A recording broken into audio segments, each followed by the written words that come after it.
গত এপ্রিল মাসের 19 তারিখ থেকে আমরা বাফুফের সাথে অ্যাপ্রোচ করা শুরু করি আগামী যে 10 তারিখের ম্যাচটা আছে এটা নিয়ে। কারণ এটা তো আমাদের দীর্ঘদিনের একটা মানে স্বপ্নের একটা ম্যাচ বলতে পারেন।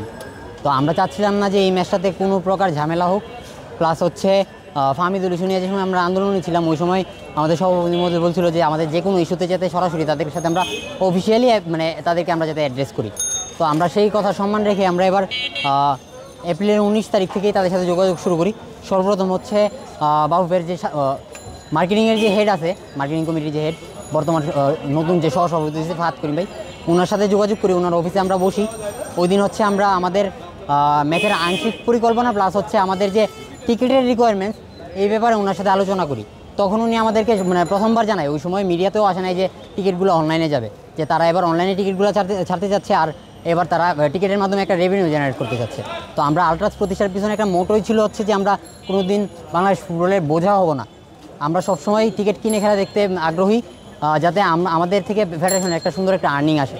তো আমরা সেদিন এই জিনিসটাকে সাধুবাদ জানাই। আমরা বলছি যে আমরাও টিকিট কিনে নিব, আমরাও সৌজন্য টিকিটের পক্ষে না, কিন্তু অনলাইনে যেহেতু টিকিট ছাড়বেন আমরা হচ্ছে যেহেতু একটা ফ্যান কমিউনিটি, আমরা যদি একটা কমিউনিটি ওয়াইজ যাই, একসাথে একটা গ্রুপ ওয়াইজ যাই, আর আমাদের একটা আলাদা আইডেন্টিটি থাকে, আমাদের একটা আলাদা ড্রেস কোড থাকে, আমাদের গ্যালারিতে আলাদা একটা বৈশিষ্ট্য থাকে যেটা আলাদা সাধারণ একটা দর্শকের থেকে অনেক আলাদা। তো যদি অনলাইনে টিকিটগুলো উন্মুক্ত থাকে, আমরা যে গ্যালারিতে বসবো হয়তো আমরা সবাই একসাথে টিকিটগুলোও পাবো না, প্লাস হচ্ছে আমাদের সাথে অন্য অনেক লোকাল যারা আছে তারাও টিকিট কেটে ফেলবে। তো আমরা সুযোগ চাইছিলাম হচ্ছে যে আমরা টাকা দিয়ে দিব, আমাদের যে রিকোয়ারমেন্টস আছে আমাদের জন্য একটা স্ট্যান্ড বা আমাদের জন্য একটা ব্লক যাতে তারা আলাদাভাবে বরাদ্দ দিয়ে দেয়। তো সেদিন উনি বলছে যে এই বিষয়ে এখনও প্রাথমিক আলোচনা চলতেছে। কম্পিটিশন ডিপার্টমেন্ট সহ আরও যে বাফুফের অফিসিয়াল আলোচনাগুলো আছে সবগুলো শেষ হওয়ার পর 7 থেকে 10 দিনের মধ্যে আমাদেরকে একটা রেসপন্স করবে।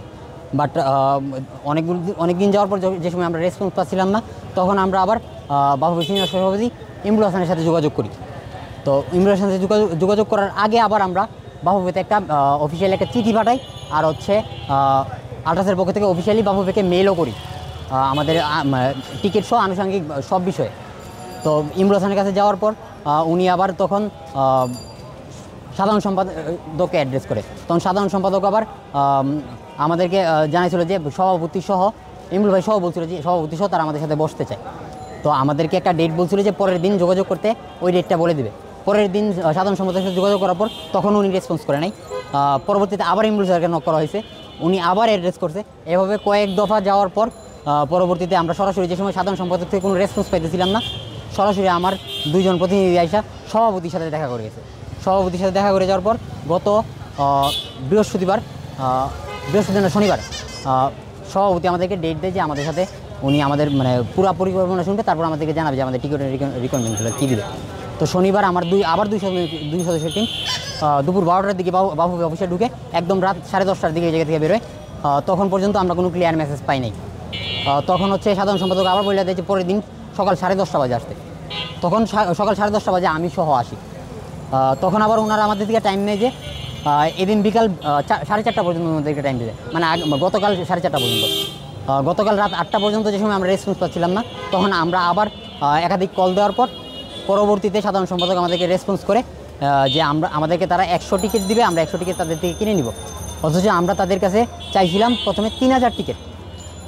তো 3000 থেকে পরবর্তীতে আমরা 2000-এর কথা বলছি, যেহেতু টিকিট নিয়ে একটা ঝামেলা ক্রিয়েট হয়ে গেছে। তো 2000 কোথায় আর 100 টিকিট কোথায়? 100 মানে আমার যে ম্যাচের পরিকল্পনা, আর আমাদের যে ম্যাচের আয়োজন, এই ম্যাচে আমাদের ভলেন্টিয়ারের সংখ্যাই থাকতেছে 100-র কাছাকাছি। তো আমি এই 100 টিকিট আসলে কাদেরকে দিব? তো এই জিনিসটার আসলে একটা বিহিত দরকার। এই জন্য আজকে আমরা এই জায়গায় এসে বসছি। এই জায়গায় আমাদের অবস্থান থাকবে যতদিন থাকা দরকার, যতক্ষণ পর্যন্ত আমরা এটা সদুত্তর পাবো বা আমাদের সমাধানটা না পাচ্ছি। এখন পর্যন্ত কোনো যোগাযোগ হয় নাই। তারা তো মানে রীতিমতো আমরা যেটা মনে করতেছি যে আমাদের এক্সিস্টেন্সকে বর্তমানে অস্বীকার করতেছে। তো যেহেতু তারা মানে এতদিনের দৃশ্যমান আমাদের কাজগুলো দেখে নাই, আমাদেরকে যেহেতু ভুলে গেছে বা আমাদেরকে যেহেতু তাদের চোখে পড়তেছে না, এই জন্য আমরা এই জায়গায় এই কর্মসূচি নিয়েছি। আমরা শান্তিপূর্ণ অবস্থানে এই জায়গায় থাকবো, যতদিন থাকা লাগে থাকবো। তারা আমাদের সামনে দিয়ে আসবে যাবে, আশা করব তাদের 2টা চোখ খুলবে, তারা হয়তো বা আমাদেরকে আবার 2টা চোখ দিয়ে দেখতে পারবে আর আমাদের সমস্যার সমাধান করে দেবে। আসলে বাফুফে যদি না চাই যে আমরা ম্যাচে না থাকি, তাহলে তো আমরা ম্যাচে থাকতে পারতেছি না। আমাদের মূল টার্গেটটা আসলে সিঙ্গাপুরের সাথে ম্যাচটা, কারণ আমরা এশিয়া কাপের স্বপ্ন দেখতেছি। তো আমরা ওই ম্যাচটাতে থাকতে চাচ্ছি যে কোনো মূল্যে।